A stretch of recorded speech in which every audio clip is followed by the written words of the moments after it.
Greetings and salutations, everybody. Welcome to another episode of the Snarp Fangle Podcast. I am your host, Jake Metzger, along with my co-host and dear friend, the man who you might have heard rumors about recently. And I am here to let you know that those rumors are true. My co-host today is potentially courting Aubrey Plaza's sister, the studious David. What'd you think of that one? These always throw me off guard. They should. I try to like steel myself to come up with like, a comeback sort of a thing to like keep the banner going. And I'm never ready. It just always kind of just like undone whenever you say them. Just you wait till next week. I've got some ones in the docket that they're gonna be good. And then of course there's probably gonna be a point in time where you get to do it to me too. And I'm very much anticipating what those will be. So how are you, David? I'm doing all right. Doing okay? Beard's looking good. Anything notable happen recently? Not really. I've just been keeping on. Yeah. You know what? It's funny. Last night I was in bed, tossing and turning and waking up.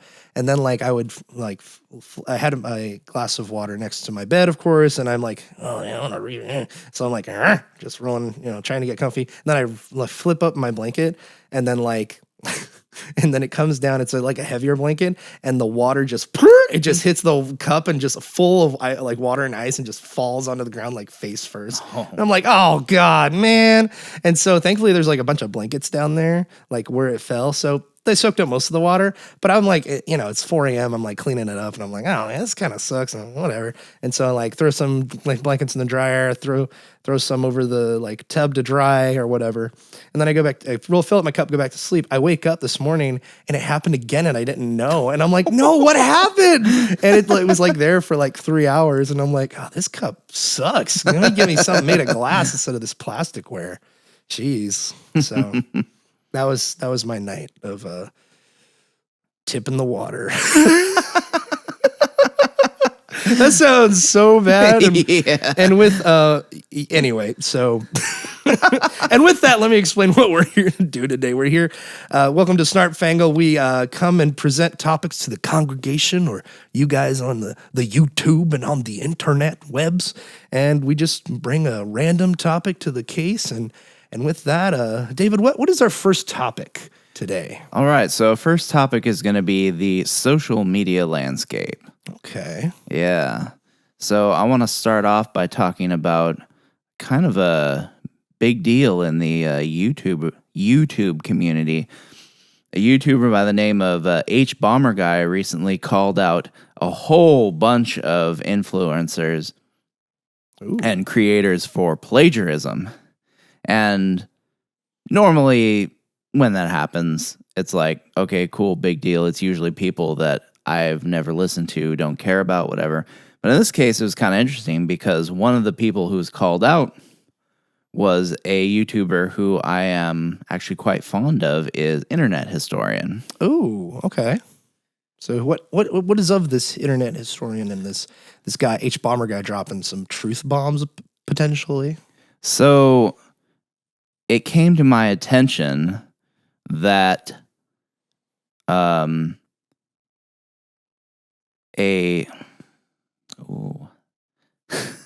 probably should have prepared. Did you watch his video at least? No. No, I watched another video. Oh, okay. I watched another video that dealt with that was talking about Hbomberguy, and it dealt with Internet Historian specifically because the other people I didn't care about, don't listen to. So apparently it's come to light that if you don't know who Internet Historian is, he's a YouTuber who has a very sort of posh British accent. You don't actually know what he looks like. You don't know what his name is.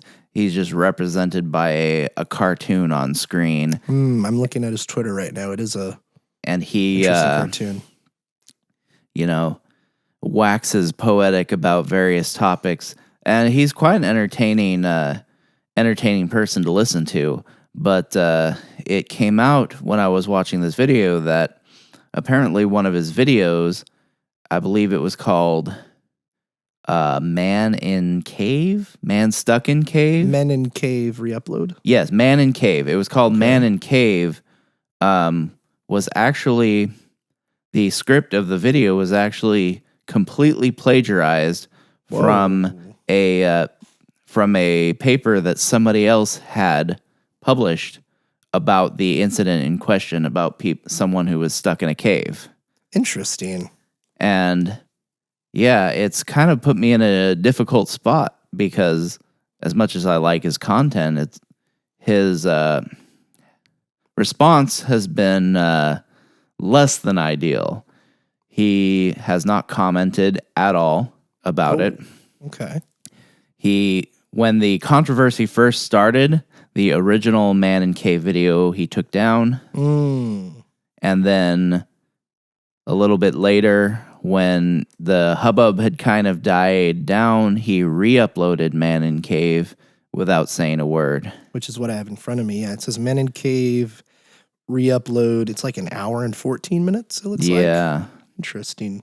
What is this guy? I've never heard of his Internet Historian. You mind giving me like a background of him? I've seen his video Fall of 76 recommended to me multiple times because I'm a gamer in quotes, but which talks about like Fallout 76, the video game. But what other stuff does he like do? It looks like he has quite a collection of interesting topics. And he speaks on a multiplicity of topics, to be honest. I was actually... I'm sorry, this title of one of the videos is called That Zone Between Area 50 and 52. That's pretty good. Yeah. And he also has nearly 4 million subs as well. Yeah, he's doing pretty well for himself. Okay. But yeah, his channel was brought to my attention by another YouTuber doing a collaboration with him by the name of Jon Tron. Oh, yeah. If no one's heard of... That also might be a controversial figure. Yes. And we'll get to him a little bit later. If nobody's heard of Jon Tron, he is the co-founder of the popular gaming channel Game Grumps, which he left after a year or so, I believe. Really? I did not know this. Yeah. He was the one of the original Game Grumps? Yeah, he was the OG not so grump. Interesting. Okay. So yeah, he left Game Grumps after about a year. Wow. And has since made content pretty much exclusively under his own channel, Jon Tron Show, which, despite the controversy surrounding him, I would definitely recommend his content. It's pretty entertaining stuff. Yeah, he has a similar. Wait, is Jon Tron the guy with like the beard and like he has all those funny like memes that made after him? Yeah, I think I know who you're talking about. Yeah, he's hilarious. Yeah, I love that guy. He's funny. Like, I don't really care if, like, you ever I seen think whenever I think of Jon Tron, I think of the profile of the peanut butter gamer, and I think they're the same person for some reason. So I think Jon Tron, I know who you're talking about. Yeah. I've watched Did You Know Gaming. I know who you're talking about. Yeah, if you've ever heard of this, the famous Flex Tape video. Yes! That's him. Oh, yes. God, that's another internet classic right there. Yeah. It's so funny. He is like the absurdist of all, like there's many absurdist channels on like YouTube in terms of the absurdist comedy, but he is like genuinely entertaining and genuinely funny at many different points. So I like Jon Tron, but could you remind me as well, what was like the internet controversy with him? Like people said he was racist or something, or oh yeah, because he said a ton of different things throughout his life, I'm sure, that have been archived, but like what was the one thing they kind of caught him on? Okay, so this was kind of a much ado about nothing. It's really interesting because it kind of made the N word. No, it was not the N word. Okay. Though I'm sure he's probably said that many times. Many YouTubers have said the N word. Mm-hmm. And no matter how many people get offended about it, they keep saying the N-word. It's not a laughing matter, people. Listen up. Don't say the N-word. Unless you really want to. Anyway, so he was probably like, so they were mad at him for saying the N-word, or no. Oh, I'm sorry. No, you said it wasn't that. No. That was just a humorous aside. Okay. We are altering history right now. Did you know that Jon Tron said the N-word? It's pointed history. All right. Anyway. He was on somebody else's stream. I can't remember who now that I think about it, but he essentially was commenting on the backlash that is happening against mass migration policies in certain countries. And he essentially said, what did he say? He said that white people don't want to feel like a minority in their own country. Whoa, that's pretty spicy. And I don't know if he ever actually was involved with any like white nationalist groups or anything like that. I don't think he was. And I don't think so. But it seemed like that statement sort of, at the very least, was superficially similar to some of the talking points of white nationalist types. And so a lot of people got upset over it. There was a big old hubbub about it. I even remember watching a video about, it was a video recording of the Game Grumps doing a live panel type show thing, and someone asked them if they would ever consider having Jon back on as like a guest of the channel or something. And they ended up saying that, well, after certain things have come to light, I don't think so. Whoa, really? Yeah. Because I know people like the Completionist kind of disassociated himself from him as well. And quite a few others on top of that. Yeah, like but was one of those, and it was interesting because it turned out to kind of be a nothing burger. Yeah. I mean, there's no evidence that he's actually a racist or that he was ever involved in any sort of white nationalist groups or anything like that. And he's not really what you would call a white guy anyway. So it's kind of weird that people would, make that association. But, it happened. And so it's worth talking about just because it's an interesting phenomenon, Yeah. But I would say, in my mind, that didn't give me any pause about watching his content, because it's like, come on. It's clear that he's not a racist, and whether that statement has any superficial similarities to something that a racist person might say, I think is completely beside the point. What you're saying kind of reminds me of like the phrase of, oh, well, we've seen this behavior from other people trying to get rid of or, cancel others time in and time again, which I could say at this moment, but also it's kind of like you got to also look at the facts. I mean, you're a fan of the guy, and I'm kind of am to a certain extent, but you also really do got to think critically about this and see like, well, why were people mad at him?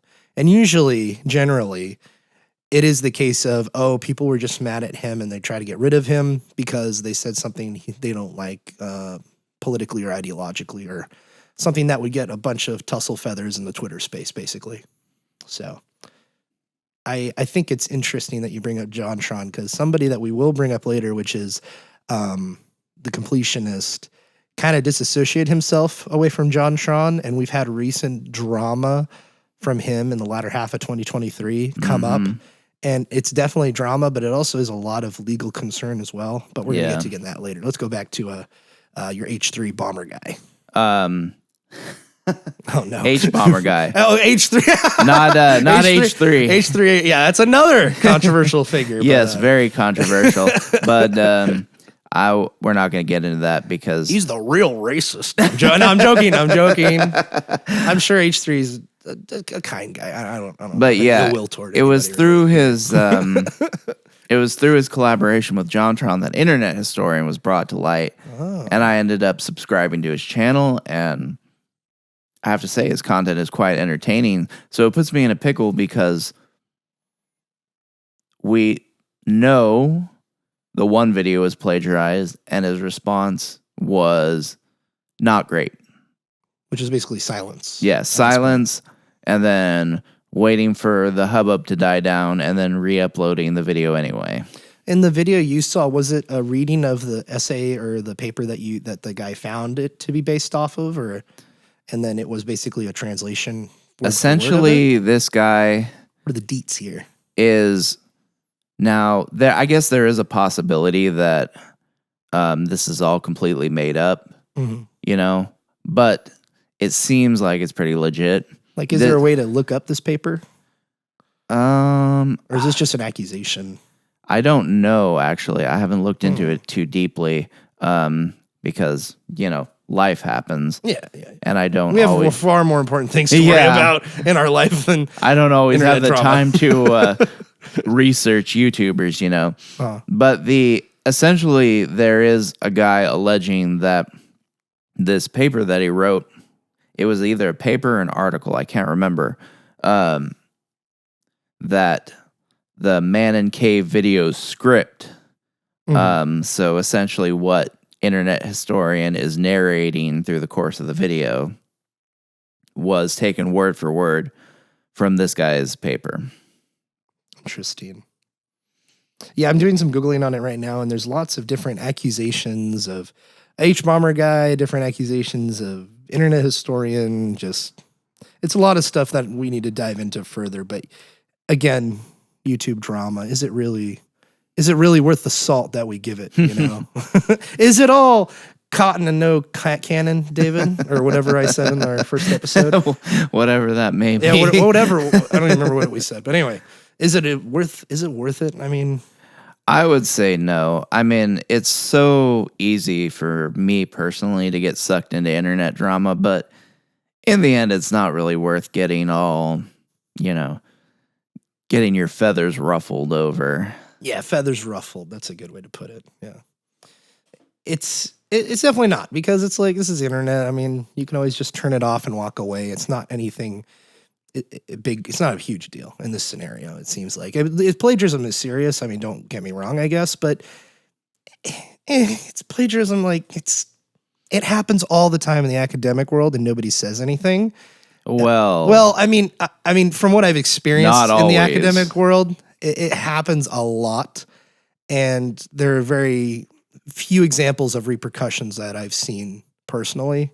But I'm not saying there aren't any repercussions. I'm saying that there's been very few. Interestingly enough, the president of an Ivy League university just resigned over accusations of plagiarism. Yeah, that's one of them I heard about, and I feel like I remember looking at that story and then looking at more details of it. Was it Harvard or was it Oxford? I believe it was Harvard. Harvard, yeah. I remember this chick. Yeah, she resigned because she absolutely plagiarized some things from what I remember seeing. But it feels like that's the thing they got her on. But I feel like there's far more people as well that are at the head of that college that are probably just like, oh, well, she's gone. Well, we're just going to keep doing what we do. I don't think there's really going to be any change now that she's gone. But that's a side talk. Anyway, plagiarism is plagiarism, I guess. So there's that. But internet plagiarism with this, there's money involved, so I think that's what the biggest concern is as well, and copyright and all that. But you know what that reminds me of, David? This whole Internet Historian talk reminds me of the one we mentioned earlier, he who shall not be named, the no, we're going to mention the Completionist. Are you aware of the recent drama the Completionist has succumbed to? I have not looked into it too deeply, but I have heard that it involves his charity and accusations of wrongdoing, shall we say. Yeah, and in the timeline of things that happened, it was really interesting to see. I was someone who, I think I was recommended Karl Jobst post about it, and I don't follow him. I never heard of him or Some Ordinary Gamer before. I've probably seen tweets from these individuals, but I have no idea. But basically, those two, Some Ordinary Gamer and shoot, I got to look up his name, Karl Jobst or whatever. Let me do that real quick. But anyway, those two individuals on YouTube did some researching, and they found out that the charity that the Completionist runs every year, who I've always been a fan of, like I like his content. He goes and he completes video games to the brim and fully completes them, like all achievements, all collectibles, blah, blah, blah. And he's always seemed like a really nice guy, like genuine guy. I mean, almost too nice, I would even say, but he just seems like a genuine fellow brethren of the human race, you know? But again, you never know what people do outside of the camera. And apparently it wasn't good news, because what Karl and what Some Ordinary Gamer Mudahar found out and discovered was that in the legal, tax filings for his charity, they still had all the money that they've accumulated the past couple of years, which was in excess of $650,000, and that was just sitting in a bank somewhere. And they never donated it to any of the charities or hospitals that they claimed, or the Completionist claimed to be donating them to. So it was a big like, whoa, why is all this money here, man? What's going on? And that's kind of iffy, you know. There's something to look at, and it makes you want to ask questions. I'm not saying like there's anything nefarious behind it, but it sure doesn't look good for the Completionist. And as we go through these videos, you can go and look at all this archived on YouTube. But the Completionist then had a Discord call with Mudahar and Karl, and where he talked about this, and the Karl's actually fully on YouTube. You can find it. There's like some, I think what they did is they uploaded I think it was an hour or so of the call. It felt like there was more before it, but they posted pretty much the necessary points of it, which was just a stretch of unedited talk for like an hour and a half or something like that. And you can go and find this talk. They posted it far after the drama got started, so it wasn't released right away. But in that call, Karl and Mudahar made videos based on it. And basically the Completionist revealed like he had no idea the money was there. But then he said in the same call that he was made aware of it in 2022, which was interesting because at this point in the call, I think it's late October, early November. I think it's in November of 2023. So in 2022, he revealed in the call that he said he knew of the money and he knew it was there. And he said, that's not effing cool, in quotes, that it was there. And so he got mad and tried to make it change. Apparently that wasn't successful because leading up to the second year in 2023, which was every summer he does this. So in summer of 2023, he does it again, the charity of streams and Indie Land and all this stuff. And he does it again, and he advertises the charity. He says all bits, subs, and donations go to the Children's Hospital or whatever he was promoting at the time. And it was all same business as usual. But if he's saying he knew about it in 2022, that's kind of weird behavior and kind of potential malintention. But let's continue. At the end of the call, he basically said, like, yeah, you guys are basically going to release like opinions and videos on this anyway. Just please don't ruin my life. I'm trying to like do other things with my life besides YouTube. And it's basically like he was pleading, like, please don't make a big deal out of this because we're trying to figure out in the background. That was basically the gist of the call. And so they release content that involves audio from this call. The Completionist gets upset and releases his own legal statement in the form of a video on YouTube on his channel about it. It's like 20 minutes long. It's kind of a bore to watch. But he basically entails and details that it's not just him using the charity to raise money, but it's also his father's and his family's charity, because basically the charity's for raising money for people with Alzheimer's, because his mother unfortunately got Alzheimer's when he was at a younger age. And this charity is to honor her in that because she has passed since then. And so she had Alzheimer's for 10 years. She eventually passed away. It's really sad. And, my heart goes out to the guy and the family. But basically, after the legal statement, Karl and Mutahar released, at this point, they go back and forth. And they say, hey, that's not correct. Here's the full call, everybody, just so we're transparent. And it kind of contradicted Completionist in a couple more areas. For example, there are multiple dates he mentions throughout his time doing this charity that don't add up. Like he said he was such and such an age when his mom got sick, and he was at such and such an age when she died. But he's been he's mentioned multiple different ages as the years have gone on, which is kind of like, oh, maybe he just misspoke or whatever, but it happens multiple times. There's also the whole thing about his family's charity in general. There's a golf tournament that's helped with this, that has sponsors with this charity. And you have made tons of pretty sizable companies sponsoring this golf tournament in Southern California. And this charity is, he's spoken at this golf tournament. His father runs the golf tournament. And, it's to raise money for this charity. But all in excess of that, the biggest thing is still that the money was sitting there for a long period of time. Who knows how long? Regardless of Completionists, excuses like, oh, well, when you sign it digitally with the IRS, you don't have to provide a signature, blah, blah, blah. Like all these specific things that would point to why the money is there. But again, it's like, why don't you just donate the money? And also, after the call, within that week, they were able to get rid of the money and donate it to appropriate places. So it was a very weird scenario and situation. There's also some drama as well with a legal YouTuber, in quotes, a lawyer YouTuber who's not a real lawyer, made a video about the whole situation, about Mutahar and Karl, that I watched, and I was like, oh, that's kind of interesting. And then I went to Karl's video critiquing it, and I'm like, all right, what's he going to say? And he kind of just basically broke it all down. It's a bunch of internet drama.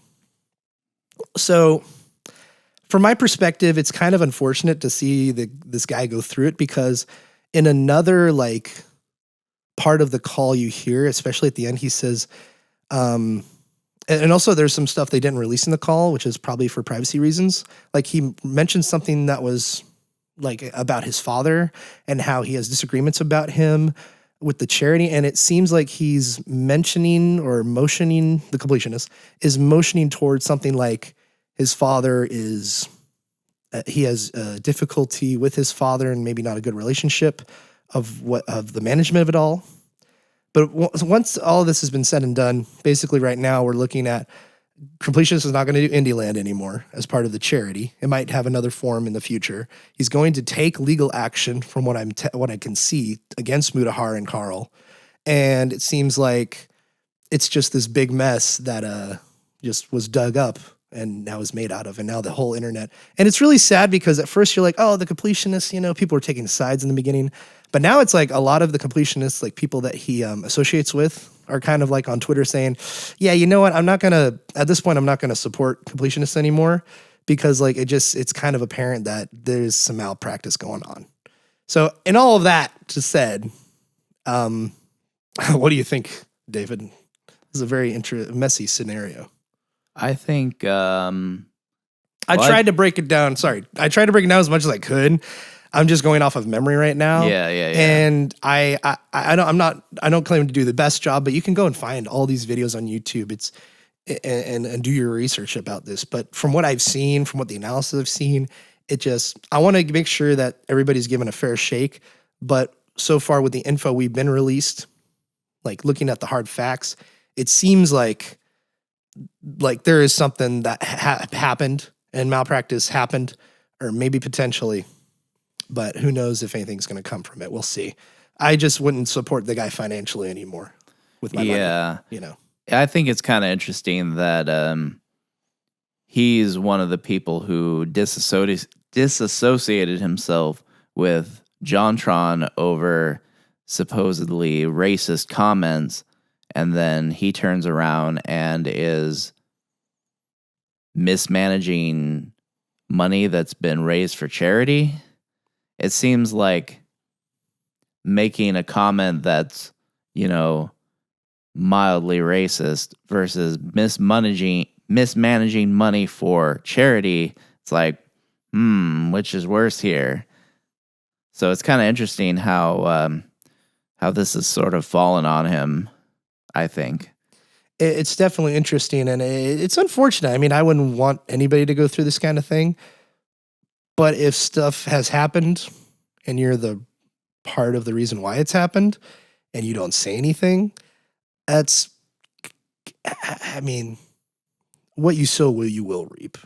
Done behind the doors, in front of the camera, whatever. Yep. And it's just, I hate to see it because, like, I'm a fan of the guy, but also at the same point, I'm kind of like, yeah, I wouldn't recommend anybody support this guy financially. Like, I still would like to maybe watch his videos. I don't watch him a whole lot, but like before this all happened, I never watched him like all the time. But I was a fan of some of the content he made, and he seems all right. But then it's like this comes out, and you're like, oh, you know what? Maybe not. It's not what all it seems, you know. So yeah, just another example of also poorly managing a situation. Like if I were him, I would have had another call with Mutahar and Karl to iron out everything. Because obviously, since that first call, and he was very nervous in the first call, you could hear in his voice, he was extremely careful what he said. Very much so, kind of scared, but I understand, like, if you're going against the will of the internet mob, I do understand that point of view. Whether it be rightfully earned or not, doesn't really matter. Like, I wouldn't wish that upon anybody because it can ruin your career, especially if your career is on the internet and your main career is portrayed that way. So I think he could have handled it way better. I feel like the reason why he didn't handle it better was because of legalese and what his lawyers wanted, which is totally fine. But I feel like he sacrificed a lot to get to this point. And I think it's just unfortunate that it's all shaked out this way. I feel like it could have been better. Yeah. But thus is human nature. So, oh well. I don't know. I don't know. What do you think? Like, it's like, it seems like your Jon Tron thing is quite poignant because it's like what you sow, you will reap again. And it's like, why would you dissociate from a guy that, you know, because at this point, Twitter, at that point that happened, Twitter was, it is like it is now, but it was much more so the mob has unruly amount of weighing on the conversation versus now there's kind of a little bit more accountability in terms of truth coming to light versus truth being suppressed. But I feel like, I don't know. I feel like it's a lot of it is business dealing and business choices versus just being genuine with people. Yeah. And it's unfortunate too, because I mean, nobody really knows the full details at this point because it doesn't seem like all the information has come out to the public, you know, but it just seems like this whole situation could have been avoided if he had been a little bit more transparent, a little bit more upfront from the beginning. And that's the kind of thing that really gets to me about the whole internet historian thing. Like, I don't know how deep this his plagiarism runs, but the fact that he hasn't said anything about it and actively tried to hide from criticism while there was still a hubbub about it speaks to an aspect of his character that I am not a fan of, you know? And so it's the same with the Completionist. Like, you know, who knows how bad of an actor he was in this situation. But the fact that he wasn't more upfront about it from the beginning speaks negatively about his character in general. Yeah, I think what you said was key there. It was character and being and transparency in general. I mean, there are many things I dislike about different people I see on the internet or artists in general, where I'm like, oh, you know what? I really don't support like your viewpoint. Like, I think I've mentioned this before, but like Naughty Dog and The Last of Us Part 2. Like, I disagree with like the political views of a lot of people in that studio, especially Neil Druckmann. But I could tell he's a real creative guy. He's genuine in what he believes, and he also wants to just be creative. And I think they do some really good work over there at that game studio, even if the game they release is insanely controversial, and I was upset of it even when it came out. But I've kind of like turned a new leaf on it where I'm like, oh, you know what? I can kind of separate the art from the artist. I can separate your political views and the views you have on, you know, a bunch of different political topics and, you know, stuff like that. However, some of the art people make is kind of dope. And I would like to watch or consume that in a way. And I think that's kind of I think that's important, because I think a great example of what you bring up in terms of character is like controversial figures, or now controversial figures like, you know, Michael Jackson and people who are, what's that rapper guy that is in prison? And it's not Nelly. It's not Nelly. It's the other one, not Jay-Z. Which one? The one that was like in jail for peeing on people. R. Kelly. R. Kelly, yeah. Like that guy, like I don't really go out of my way to listen to his music, but when I listen to it and it sounds good, I'm like, oh, this sounds pretty good. And then you figure out what we did, you're like, oh, that's not good, but he made a pretty bopping beat, you know. Well, I mean, you know, it's kind of funny that you mentioned R. Kelly, because I always like to make the joke that I don't know why I did. I just completionist to like R. Kelly. What a transition. I've always made the joke about the situation that his hit song was a cry for help that everybody missed, because the famous line from the song goes, "My mind is telling me no, but my body is telling me yes."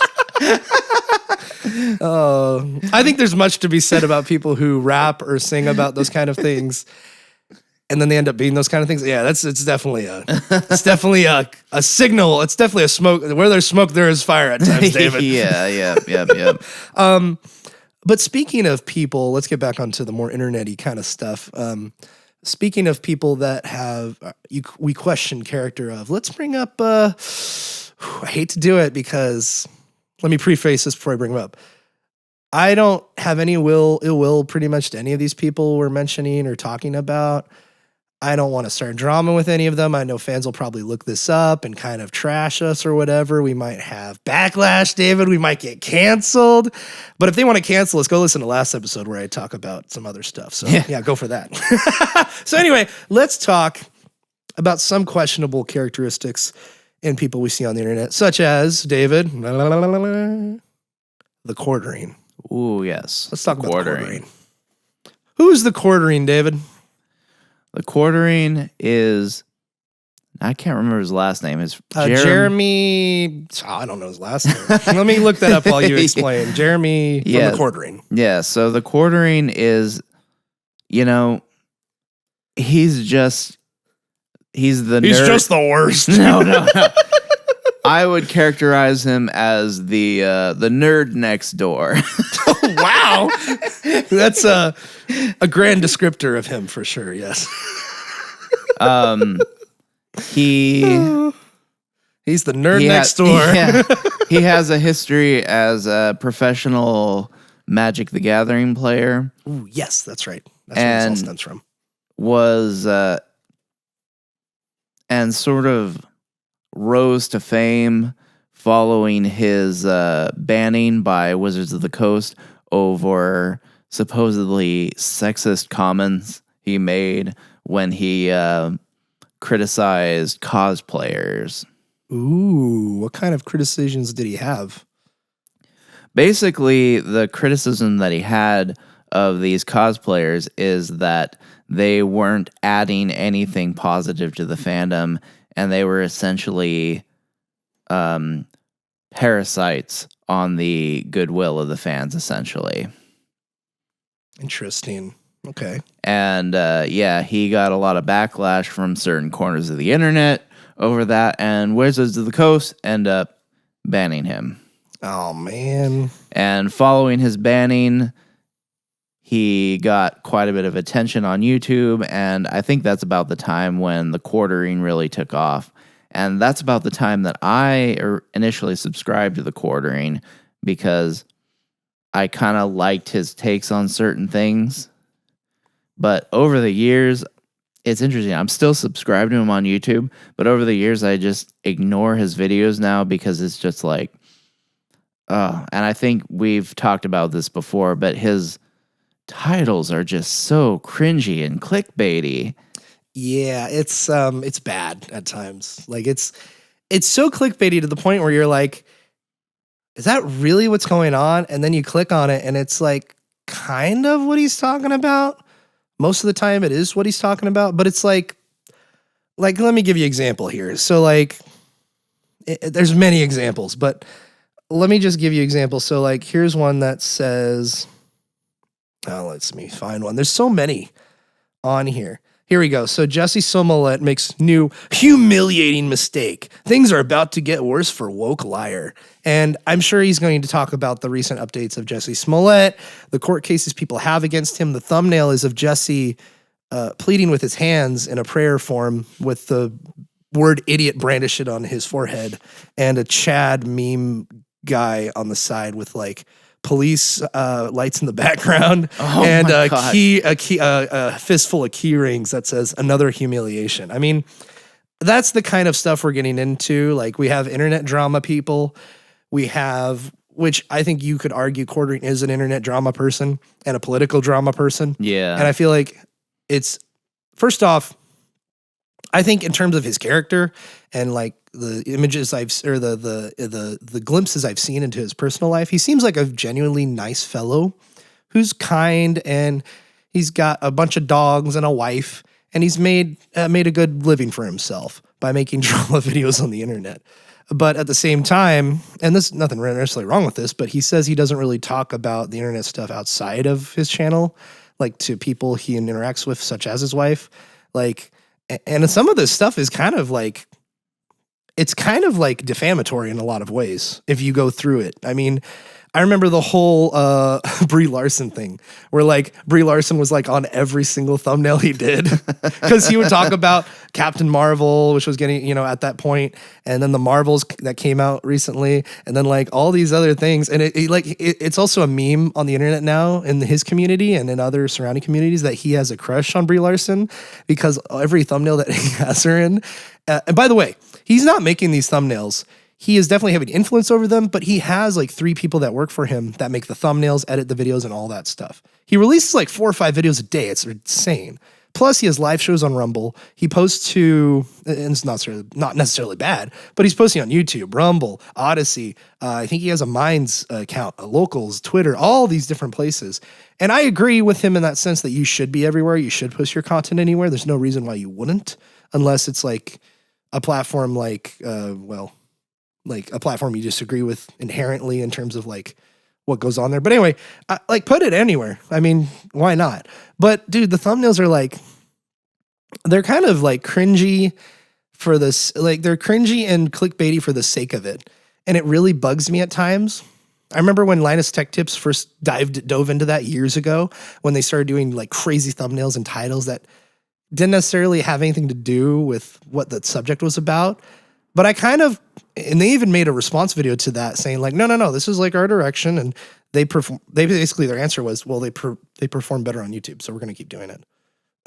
Like there's stuff, like there's funny thumbnails of Linus with grills and stuff like that, like in his teeth. And it's like just funny stuff like that. But at this point with the Quartering, he also, I don't know where I want to go with this. Like he does so many different things.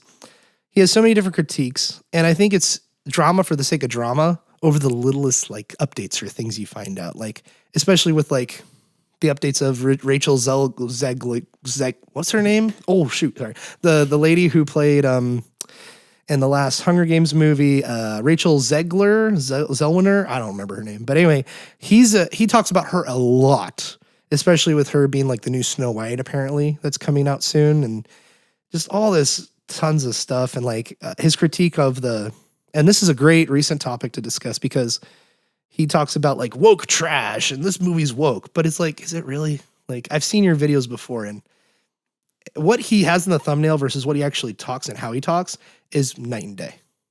Totally night and day. It's not like he's screaming from the rooftops these thumbnails or these titles of videos.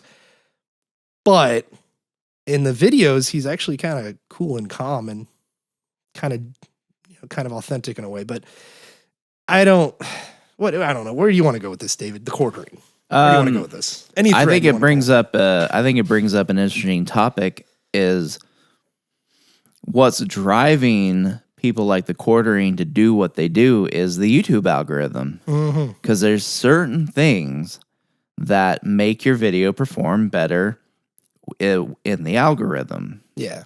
And so it's not a knock on these people necessarily, because they're doing what's best for their business. Yeah. And I don't have any critique against that, but it leaves people who are just not into that kind of cringy, clickbaity content kind of out in the cold. Yeah. You know? It's like you're not going to go to the quartering for any well thought out, well put together news. You're going to there to see the reaction of the internet to things that happen on the internet. Yep. And I just find his behavior and the way he, what's the word I want to use, David? The way he promotes himself, the way he acts online, on Twitter specifically, or X, formerly known as X, is just very self-inflicted, and a lot of the drama he gets is very self-inflicted. Like he'll get drunk or something, and then he'll just go on a tweet tirade for like hours and hours, and it's entertaining. But at the same time, it's like I can't take you seriously, man. Like, are you really trying to like have a news channel and like just doing this in the background? And then he accuses people and people have accused this guy of being a grifter. I don't think he's a grifter. I don't really know the definition of that fully, to be quite frank. I don't know if I can fully like comment like on that to a safe extent or a confident extent. But what I will say, he's not like grifting people out of their money. Like, he does provide products you can buy. His coffee brand coffee, which is a hilarious name, is his name of his coffee company. I mean, and if you want to go to entertainment, there's nothing wrong with that. But it's like, it's just internet cancer, dude. That's what these thumbnails essentially are. It's internet cancer. There's better stuff you can spend your time with on this, I mean, on this guy. That's really what has been driving me away from his channel in general. Is not that I'm necessarily mad at him for, doing what he does, because it drives the algorithm. It's beneficial to his business, so I can't knock him for that. But at the same time, like, partaking of this internet drama, as entertaining as it can be, is not necessarily a good use of my time, and it's not necessarily good for my life in general. And also, I don't think it's really genuine at all. I feel like he's doing it, now that we know that he's doing it for the sake of making money. It's not like he's trying to make a difference in the world. He's just trying to make money off of it. And it's like, there's nothing necessarily wrong with that, but it's kind of disappointing when you have other figures who are trying to make a difference in the world, who are trying to be good, who do not similar content, but talk about the similar things he talks about. And from a much nuanced perspective, I might add. And I think it's just sad that a lot of people get the news from him, and it's, I don't know. There's just better things you can spend your time on. And one last thing I'll say about the quartering, then we can move on from him, is like, I remember subscribing to him and watching him, and I'm like, man, I'm really annoyed at these thumbnails. And I'm like, let me give him a chance. I go and I click on a video and I watch it, and I'm like, okay, that was fine. Like, that was like, the thumbnails are like the craziest thing about his content. Like, it's just him talking about stuff on the internet. That's all he does. And which is fine. And if the thumbnails and the reactions from them and the comments are like crazy, crazy, crazy. But honestly, he's like, it's advertised as that, but it's totally not. And I feel like he has put himself in a corner where nobody outside of his circle will watch his content, I feel, or people that know about him. Like if you go and look at any of this stuff, you're like tragedy for YouTube CEO, or Trump triggers, or karma hits Jimmy Kimmel, or or anything about like The Witcher remake gets woke, or Joe Rogan bombshell. I think there is some podcasts that I've seen him on in interviews where I do like him as a person, but I just don't really consume his content because it's like, fine, like, it's not my thing, which is fine. Doesn't have to be your thing. And speaking of not your thing, I think I'm going to bring up somebody he accuses of a lot of grifting, which is Ian Miles Chong. Have you heard of this fellow, Ian Miles Chong, David? I have not. You can follow this guy on Twitter as he goes under _still_gray. He's apparently he says he's a journalist. His description on Twitter is, I steal stories and content from real journalists and pretend I got it myself. Malaysian male with opinions on American women. Wow.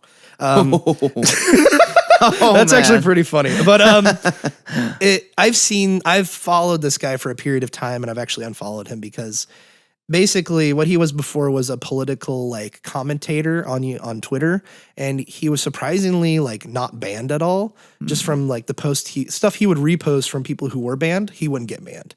And like he would get shadow banned, of course. Like you wouldn't see his content all the time, so there's that, of course. But on Twitter, he was never, from what I can remember, I've never followed him for a period of time where he was banned. He posted many things, like he'll post clips of war, stuff like, just stuff in the news, the stuff that goes around on Twitter, stuff that gets a lot of clicks, basically. And basically the reason why he interacts a lot with different people, and he kind of starts a drama by himself. He goes out and he intentionally comments and sort of, in quotes, triggers like people of the right-wing manosphere and the right-wing sphere and the left-wing sphere and the people into the independent sphere. If you like Jordan Peterson, he'll go and comment against Jordan Peterson. Or if you don't like Jordan Peterson, he'll go and say something that's good about him. Like that kind of stuff. And I've seen that exact example. I don't have the specific tweets with me, but I've seen that exact example where somebody critiques somebody that's in one side or the other. He critiques the opposite of what that person is saying. And then he goes to a different person saying a different thing, the opposite of what he was in support of, and he says what the other person was saying. It's really weird. And then like he has like different brands. People also hate him because he supports Trump, but it's like, okay, whatever. But the biggest thing I unfollowed him was ever since Elon bought X, he's been promoting hey, people should post stuff and you will get ad revenue and you'll get a cut of that. And Ian Miles Chung is one of those bigger people that will get a ton of clicks, a ton of likes, a ton of attention, bookmarks, retweets, reposts, or whatever. To the point where he realized that and he's like, I'm just going to keep, kind of what he says here. He says he steals stories and content from real journalists and pretends like it's himself. Like he's very transparent about it. He will post just random clips like, look at this cute dog that I found on Twitter. And he'll repost it and not credit the person that he stole it from. He will go and post a clip of a war in Israel, of like mutilation of like dead bodies. And you're like, holy crap, what the heck is going on?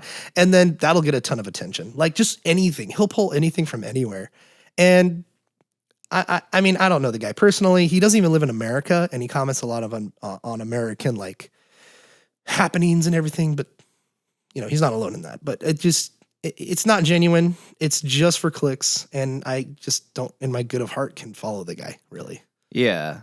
I mean, I think that speaks to the trend with both of us in general is that, where's your heart at on this? We're coming to a place where there's better ways to spend your time than people who do things just for clicks, just to generate outrage. Yeah. And there's some like genuinely awesome people I love to like follow.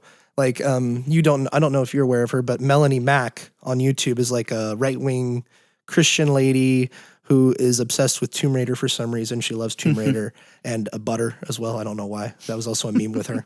But I like to follow her. I like to like watch some of her content.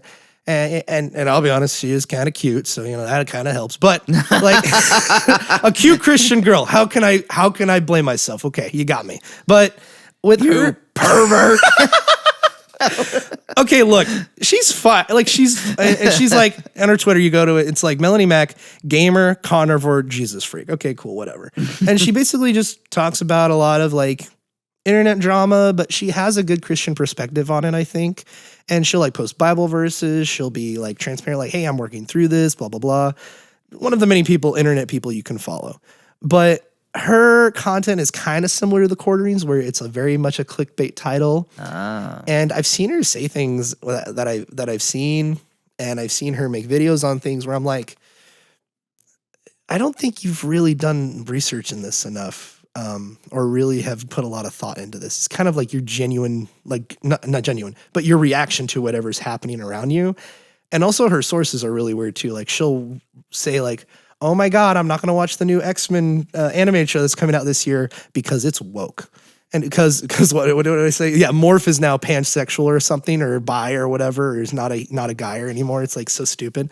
But it's like, she's like, well, I guess I'm out. I'm not going to watch it. And everybody's like, that's it? That's all it's going to take for you not to watch that show? This animation looks awesome. And it's like, I understand. She doesn't want to support that stuff. That's fine. But it's like, just because it doesn't perfectly align with your views doesn't mean you can't not consume it. Well, I don't know. Like, what do you think of this? Like, well, I'm kind of with you in that if content is quote unquote woke, if I like it overall, that's usually not going to deter me from watching it or listening to it or whatever. But I can see that there are certain things in the culture that are just, from a conservative Christian standpoint, are just wrong. Yeah. You know? And so people who are of that persuasion, I don't necessarily knock them for wanting to take a stand and actively not consume content that promotes such views. And I'm glad you went that direction, because that's basically what she's doing. She's trying not to promote anything like that. She's trying to stay a straight line and everything. And I'm really conflicted because like I really like to watch her content, and she seems like she's doing, from what I can see, what God is telling her to do in terms of content creation. She is going out and she is actually reading the whole Bible front to back and posting it on YouTube. And it's like Bible time with Melonie Mac. And it's like, if people want to go watch that, they can. And it's like her just reading the Bible. And she said ever since she started the channel, she's had massive backlash and attack from tons of different people, like people who she thought followed her for being Christian or other things of the nature. And it's like, she's had a lot of pushback from it. And from what I can see from that, and I've watched some of the readings, I'm like, it's just her reading the Bible with like ethereal music in the background. There's nothing wrong with it. And she doesn't dress promiscuous or anything like that. She's very traditional. It's like, there's nothing wrong with this content, and people have, you can not like something, but it's like, it's conflicting because I'm like, you aren't, I don't know. It's weird. Like, people aren't perfect, I guess, is the goal of this, or the point I'm trying to make. And I think overall, people who are followers of different things on the internet and people of the internet have high expectations, or at least expectations that they have from themselves, and they project it onto others. And maybe that's, I think that might be why I'm coming into this issue. But regardless, that's a much deeper topic, I think. We're not going to dive into, but we can if we want. The point I would like to make, though, is the last one is on Melonie Mac is, like, again, and consume the content you enjoy, but also don't follow the golden rule. If you want to be treated if you treat others the way you want to be treated, basically. Yeah. And like, I just am mad that people get mad at her, because I'm like, she's trying to spread God's message. Like, that's something that I think people get mad at her about, or that's an injustice in my eyes. I don't want I see her go through this stuff and the drama and everything. And I'm like, you could say the same thing about her as the completionist. She could have avoided this, but she's not causing anything legal trouble. She's just making a video on the internet about stuff. Yeah. And altogether, it's just a video on the internet. We shouldn't take it too seriously. No. But I don't know. What do you think of Melonie Mac, David? I don't think I've ever watched her. Yeah. Have I? No. I have not. Maybe recommended, but never clicked on a video. No, I have not. I have not watched her.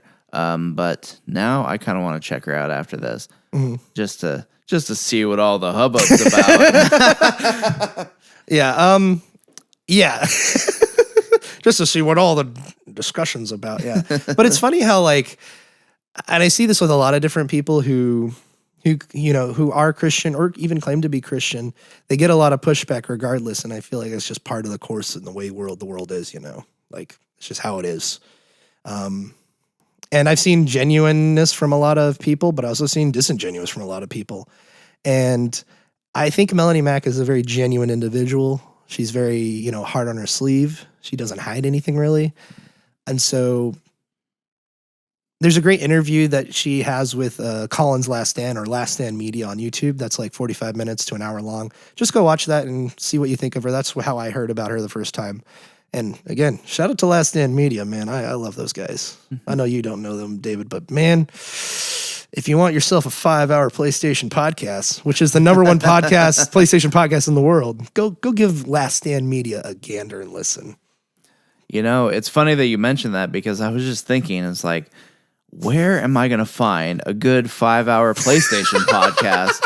But now that you've pointed me in this direction, my question is answered. Thank you so much. Oh, you're welcome. Do you want the name of the podcast, David? No, I'm sure that's not necessary. I'm sure I'll find it by myself. You just type in 5-hour PlayStation podcast. Shout out to them too about their Xbox podcast. They have an Xbox podcast called Defining Duke, like the Duke controller. That's kind of funny. So anyway, shout out to Last Stand Media, who I think it would be awesome to analyze them one day. Maybe not this episode, but another one where like I've also been under a lot of like backlash on the internet and like, I don't know. It's really interesting because they're more of a deterrent from the mainstream gaming news and gaming journalists mantra. And it's just cool to see. And they're ones that I would love to point out are very genuine, authentic, and very much themselves. And they won't be dictated by outside forces. They're very much their own thing. And those are the kind of people I love to follow. Like there's have you heard about this guy? He's called, let me look him up real quick. David, do you have any more suggestions while I do this research real quick? Or people you got to go through? Yeah.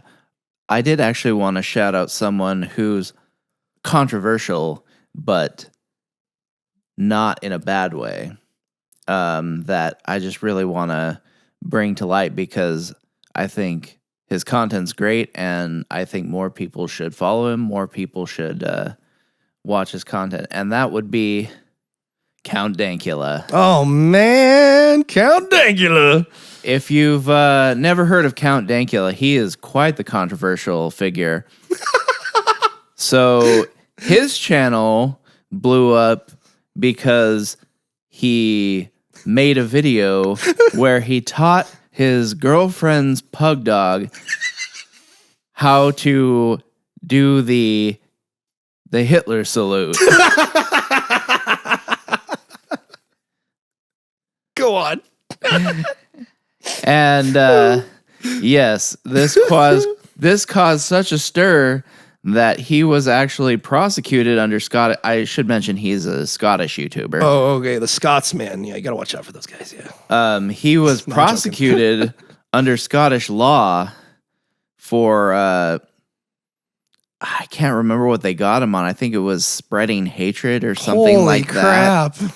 Dude, it's crazy that there are laws out there like that. Yeah. Holy cow.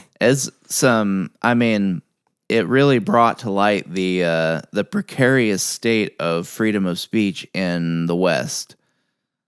I'm honestly, I don't want to sound like America, but like I am grateful to live in a country where express freedom of speech protections are spelled out in our Constitution. Mm-hmm. Because that's not in the case even among other Western countries that are supposedly about protecting individual rights.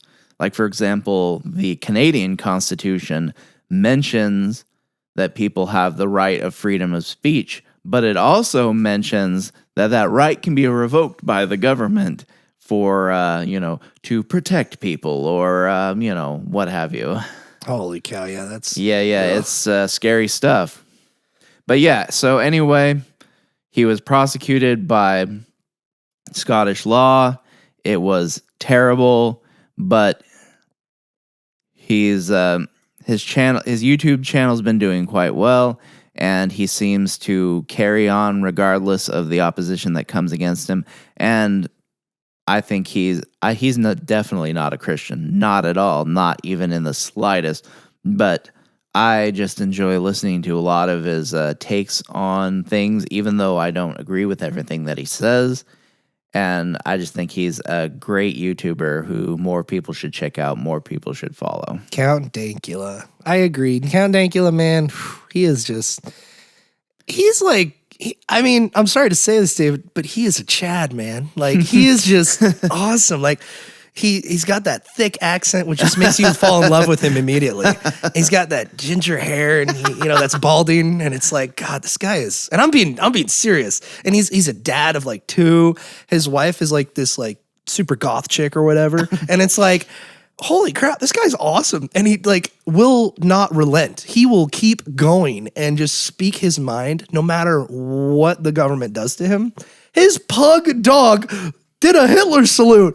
How the heck can somebody get arrested for that? Also, that's freaking hilarious.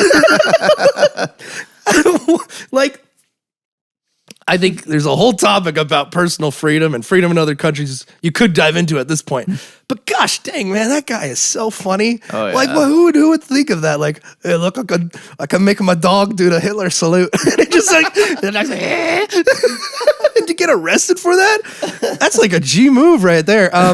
But shout out to his Twitter. I follow him on Twitter. He's amazingly good at like doing the Twitter game, but in a really fun and unserious way. Where like, I remember when the whole Supreme Court justices thing were happening the last couple of years, he would change his profile to that. And it would be like count Justice Dankula. Justice Dankula.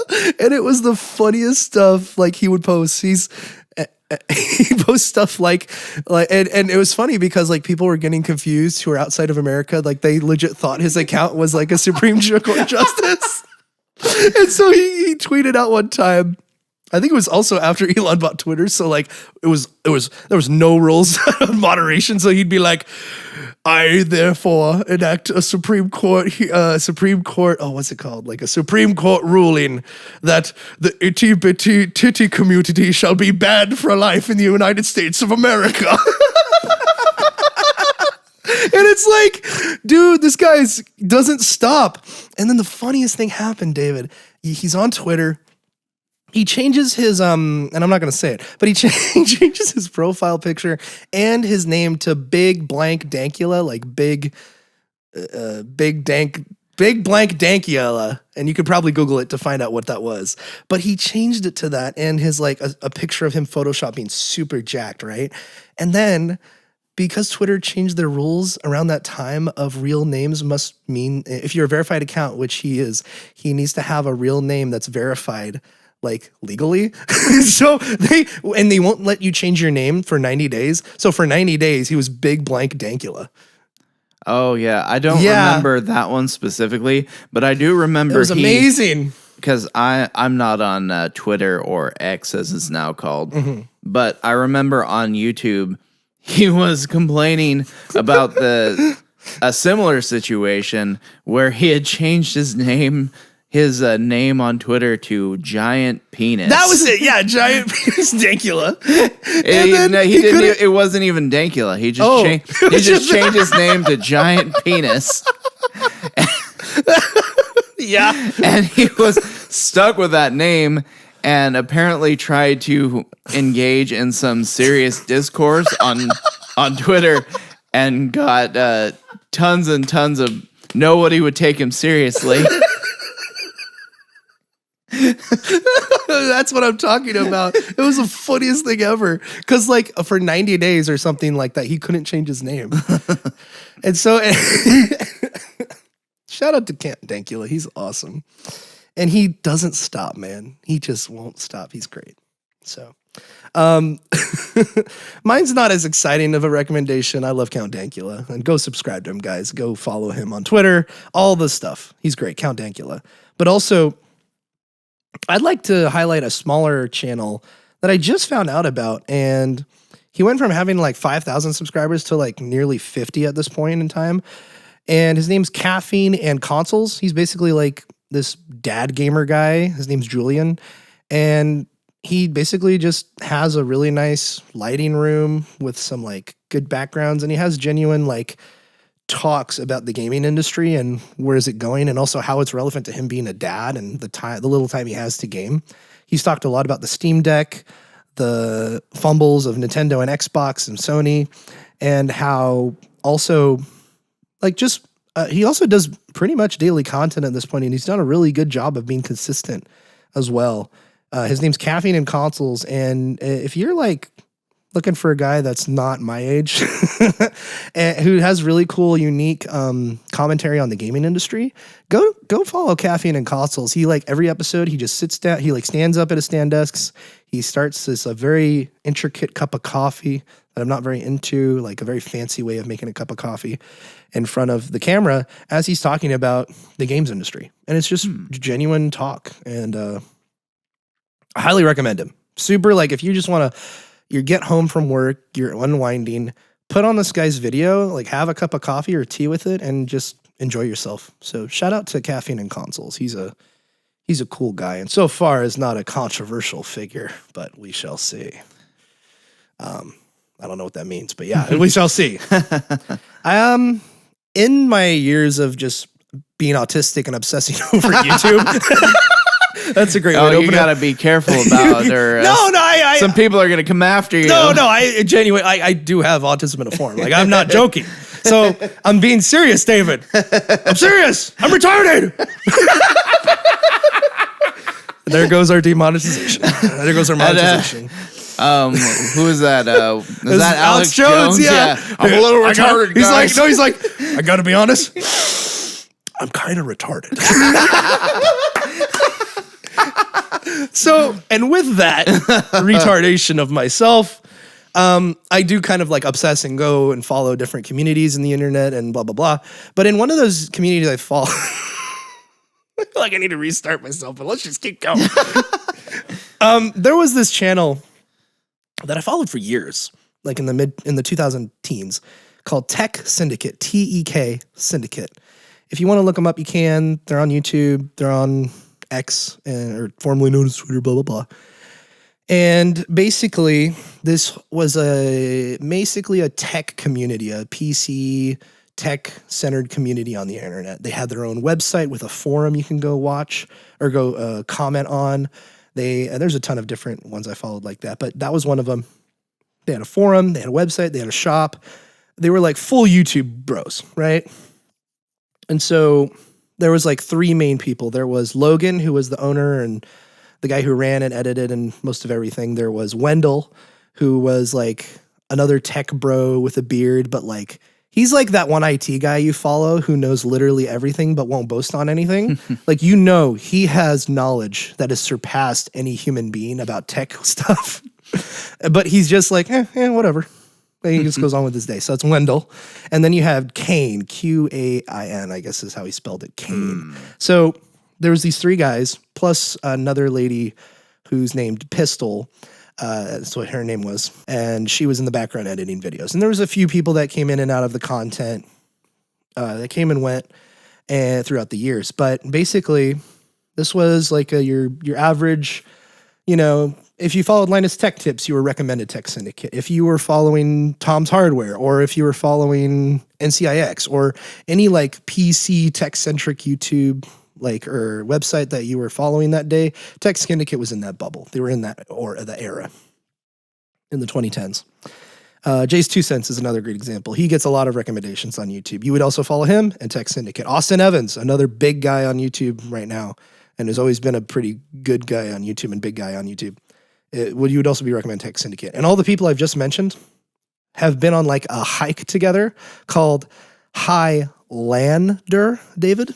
So this was a sponsorship video that all these channels did. It was called Highlander, where they would hike up this mountain, I believe in Washington State. It could have been Mount Helena or something like that. But anyway, they hiked up this mountain, and you can find the YouTube video for it. It's really entertaining. And they all were these tech YouTube guys that hiked up this mountain and with their laptops and their hiking gear, and they sat down and they played like Quake or something for like 10 minutes on top of this mountain. And it was the highest Guinness World Record, highest elevation LAN party, basically. It was a fun idea, fun video, just cool stuff like that would happen. And they all took a picture at the end of it. It's very cool, right? Well, as the years went on, they had a podcast, and the podcast was called The Tek, T-A-K. And this podcast was just tech news and blah, blah, blah. There's a lot of people that, It was really big for the time. They would get like tens of thousands of plays on Apple and iTunes and stuff like that, and Android podcasts of whatever sort. And I followed them, and I was one of them, and I found them really entertaining. In fact, some of the conversations they had in those days about AI and these companies investing in AI, all that news was breaking at the time. We're seeing the reporting of that happened back then, and 10 or so years ago.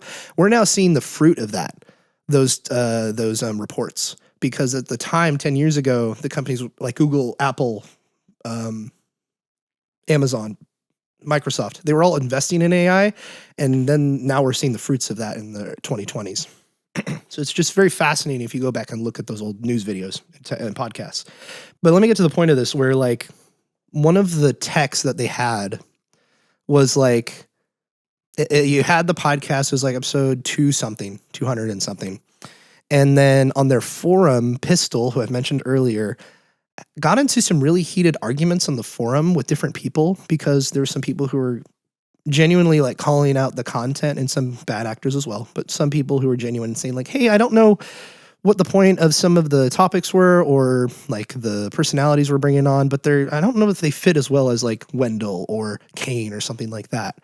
And so basically what happened was Pistol got kind of upset at some of these people and got into arguments with them. And basically, like, she went out and basically told a few people on the forum to go kill themselves, like legit. And it was really serious, to the point where like the forum got shut down for a week or two. And then there was some DMs that leaked between Kane and some prominent community members talking about the communication between Logan and Wendell and Kane and Pistol, and how all these, how basically it was a mess. And basically what happened was Logan they had some sponsorships they had to work through, and they made money off of YouTube, right? Well, some of this money was used to pay for Logan to move to the West Coast. They were in the East Coast, or Midwest, or Mideast, I should say, in the U.S., in the mainland United States.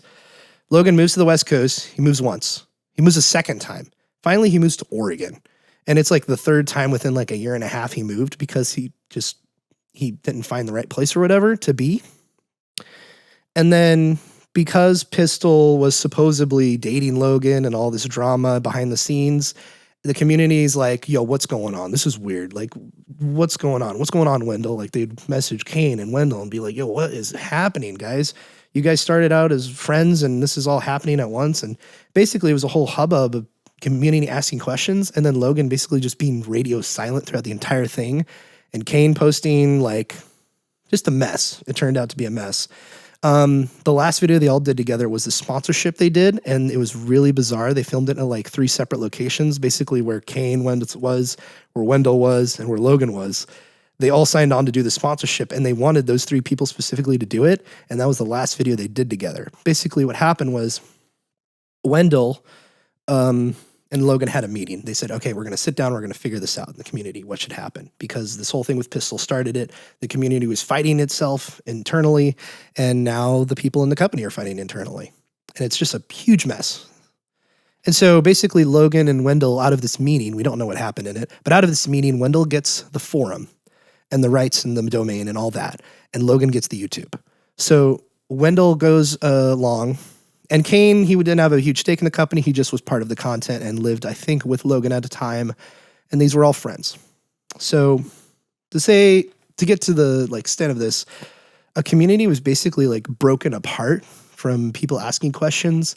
And basically some bells started ringing when you saw behavior from Logan and Pistol and all these people. And Wendell, I think, is completely innocent in all of this. I don't know any internal stuff about this. I've seen messages between him and some of the community members, Kane and some of the community members, also Logan and some of the community members, and it's not very looking good for Logan. Like there was a lot of drama that he instigated and caused, and confusion he also caused with the community. I remember as this was going on, he releases a Tek video on the YouTube. That's just the Tek, the podcast, but it was like 28 minutes long. And he releases it and he just comes in from the side like, how's it going, guys? And then do, like the intro happens, and then he just goes on normally through the episode. And it was just so random, and it was downvoted to eternity, that video was. And like the community's like, every comment was like, what the heck's going on? We want answers. Why has the forum been down for like a week? Or maybe it was a couple days. I'm This was a long time ago. He's like, what's going on? And so in the end, Wendell goes and he gets the forum. He gets the whole community, basically the talking place of the community. And Logan gets the YouTube. And so Logan still has the YouTube today. He still runs it out of his house or whatever. And him and I guess Pistol still edit the videos. It was never clear whether they were in a relationship or not. I don't know. I don't really care. But it was kind of sad because it was kind of like this whole community that I was a part of and I was watching this from the outside kind of like just tear itself apart.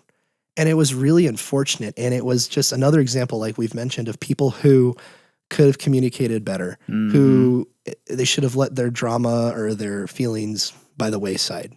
And I'm not saying that those are important. What I am saying, though, is a lot of ego was involved, from what I can tell, as well as some of the others we've mentioned. And it's sad to see that, and you and me have dealt with this drama, like, in quotes, ego and drama and with other people in our community and church stuff, community stuff, whatever it be throughout the years. And it's just, every time I see it, it's like somebody's ego was hurt or somebody was hurt or they think they were hurt and they want retribution for that or they want things to be righted. And the way they go about it is not the best way to do it. And as a result, more people get hurt or more hurtful questions are asked or stuff where it could have been handled better. And I think a lot of division can be avoided with that just by having good communication and asking questions. And sometimes they're not easy questions to ask, but there's a conversation that needs to be had. And in this situation, all the ish hit the fan. So it was really unfortunate. Nowadays, you got Wendell with his crew running level1text.com, which is a forum YouTube space. And Wendell was also gifted got the Linux channel on YouTube because they were super into like the Linux operating system.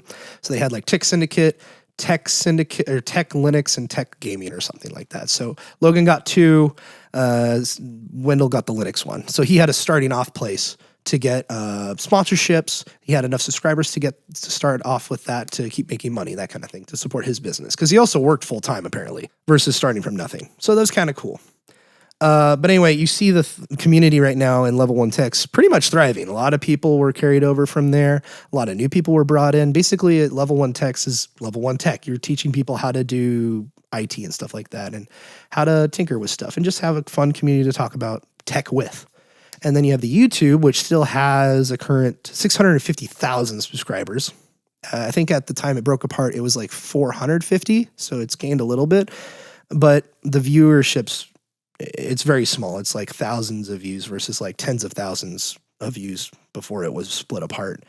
And I still watch Logan from Tek Syndicate. He's a really weird guy, but I like his humor and he's got a very demeaning humor about himself, which I admire and I enjoy. And he has some good content. I don't blame him. And I don't blame anybody for the situation, but it's really sad. If you go back in their channel and you look at the oldest content, you see like where they started and like all the stuff they've been before and how they were together and at times. But you know, all good things, I guess, must come to an end. And that's what happened with this community. So what do you think of this scenario, David, that I've just regaled you with the story of? Yeah, I think it just speaks to kind of the things that we've been talking about throughout this episode, that it's really important to have clear communication. It's really important to be upfront, honest, transparent. And also, too, I think that it's important to recognize that internet drama isn't as big of a deal as it can seem to be. Yeah. Like in this case, it seems like internet drama broke up a YouTube channel. Yeah. But it also seems to me like if at some point during the process, people took a look at it and be like, wait a second, why are we having all these disagreements over some forum drama? Then maybe the crisis could have been averted. Yeah, and I think honestly it probably was for the better that this community, I know it sounds bad to say, but I think it was good that this community split apart because you now have, well, you have one that's thriving and being consistent and one that is somewhat consistent, but also just does their own thing. And it just seems like that's the way things were and the way that the cookie crumbled. Yeah, sometimes just things happen that way and there's nothing you can do to stop it. But it sounds to me like in this case, there were multiple points at which somebody could have been like, wait a second, what's happening here? We need to assess the direction we're going in before something bad happens, kind of a thing. Yeah, for sure. It wasn't a fun thing to go through, especially like when I was that age going through it, I was like, I'm not going to stay out of this. Like, I don't want to get into this at all. And I'm glad I did because I didn't get my feelings hurt. I didn't get anybody mad at me or I didn't get anybody mad. So it's like just a tale of warning that you got to be careful who you work with, but also you got to be honest of who you are working with. I mean, there's situations I've seen in real life where people think that, something's going to split up, but then something stayed together enough where, it actually worked out better this way instead of splitting it up. Or it's better that some people are leaving a certain thing versus staying, Mm-hmm. So I think, I don't know, where do you get all of this that we've talked about today? Like communication's important, but what's the root of all this? Where does this go from here? I think it goes back to what we were talking a little bit about last episode. Mm-hmm. Is that, all this internet drama can be entertaining, but maybe go outside once in a while. Go touch some grass, man, What I will say is it's very easy to get all caught up in things. There's been many times in my life where like I'm on Twitter and I really want to say something and I have every right to be in the right and to say it. But then I give it 48 hours and it kind of just passes over and it's kind of like, oh, you know what? It's not all what it was cracked up to be. I think I would have really deterred and not been a good part of the conversation if I did put in something or inputted at that point. Mm-hmm. And I think that's how we should treat a lot of stuff in the news. We should give it 48 hours, see what the real facts are that come out, and then comment on it or analyze it more, give it some more time, be more prepared in that aspect. With that saying, I feel like, again, I see people on Facebook, especially David, like comment on like everything or comment everything they're doing. And I'm like, okay, whatever. Like you can do that, but it's like, is that really healthy? Like, is it healthy for everybody to know everything about you online? And again, shout out to Last Stand Media because they do a really good job of because like the Xbox and PlayStation podcasts, those are two very much avid fan bases that go head to head at sometimes. And there's console warriors, as they call them, that stir up drama. But that community, in terms of Last Stand, have done a really good job being like, no, this is the content we're going to make. And we're going to call you guys out if you overstep your boundaries, like in terms of the audience, because the audience could be in the wrong many a time more than a creator and vice versa.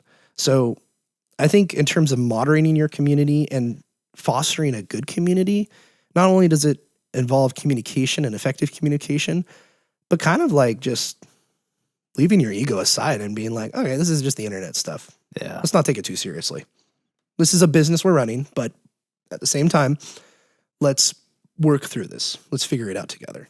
And I think Tek Syndicate's a great example of how not to do it.